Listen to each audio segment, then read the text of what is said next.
Hey guys, what's going on? Laying back for another Netflix review, and today I'm going to be talking about Royalteen, Princess Margrethe.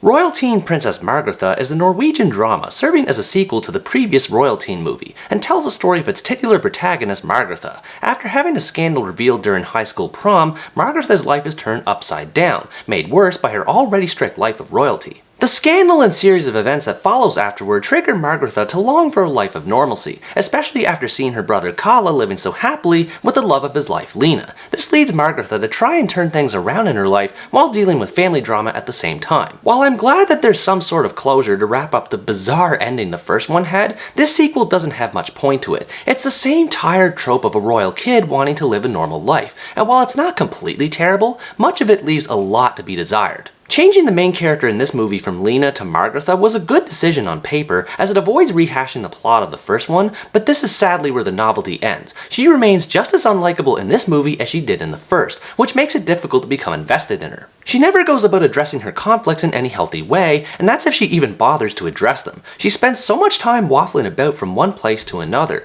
so it never feels like there's any sense of urgency that one would expect from a member of royalty who experiences a scandal. I never got a true feel of how anything affected her. She's supposedly weighed down by her parents' expectations, but she hardly interacts with them, and her supposed anxiety from the first movie, despite having an entire movie to address it this time around, is never explained in a satisfying way. The worst thing about her character in this movie is how clumsily her addiction to drugs is handled. She keeps floating between being an addict and someone who isn't affected by addiction at all. Her character is all over the map on what kind of arc she's meant to follow, so despite her actress doing an okay job and me wanting to feel bad for what happens to her, I simply couldn't bring myself to do it. Her whole struggle with being a member of royalty and wanting to feel normal barely has any weight to it. Rather than try to explore the power dynamic between her and her parents, she switches from dealing with her parents to arguing with people to doing drugs, dealing with her prom scandal, and then back around again. Speaking of which, the movie is severely lacking when it comes to any sort of meaningful content. Margrethe barely talks to her parents, never does anything with her best friend Ingrid, and even Lena and Kalle from the first movie barely do much other than sit around and look pretty. Simply put, there's nothing for the characters to do. Because of this, it's so slow and boring in pacing, especially in the beginning where characters do almost nothing but sit around and talk.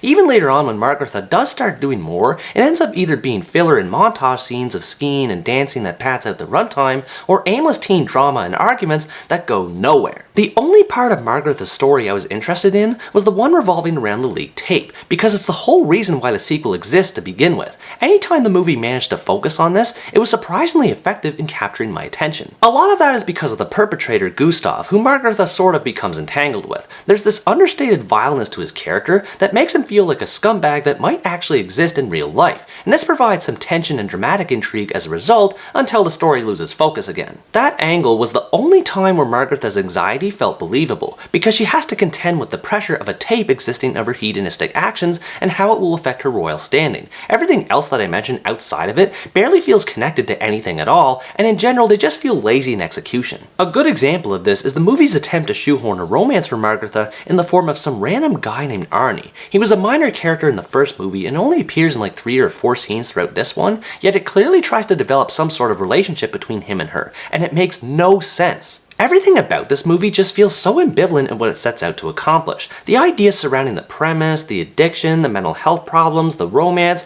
any single narrative thread that comes up are only given the briefest of mentions and are promptly wrapped up without any sort of arc. I was curious to learn more about Margrethe's parents' health problems, or how Kalle and Lena were adjusting to life following the previous movie, or how Margrethe herself would deal with her scandal. These are all good ideas that could have gone somewhere, and they do, but it never resembles anything cohesive. One of the few saving graces about this movie is the scenery where the story takes place. Norwegian movies have always appealed to me for their blending of urban and rural scenery, and just like the previous movie, this one also works well with this concept, showing from a visual perspective how torn between two worlds Margrethe is, or at least should be. To be honest, however, there's not much else to say about this movie. It simply swaps one cliché story of royalty for another, and still tells it with the least amount of enthusiasm possible. It's clear this movie was rushed and cheaply made, not just because it was made less than 1 year after the previous movie, but also because of how dull and lifeless it is. In fairness, I did say that it's not a complete train wreck, and indeed there are some moments that hint at something more regarding its message about living life on one's terms,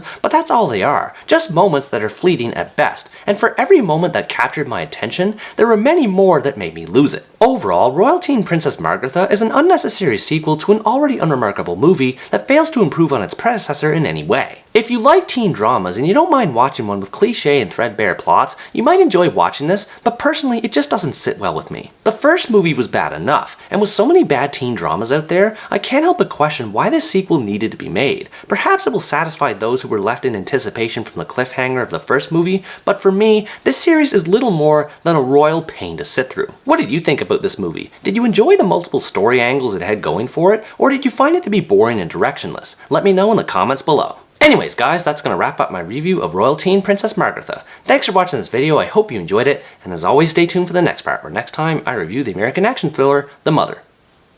Bye bye!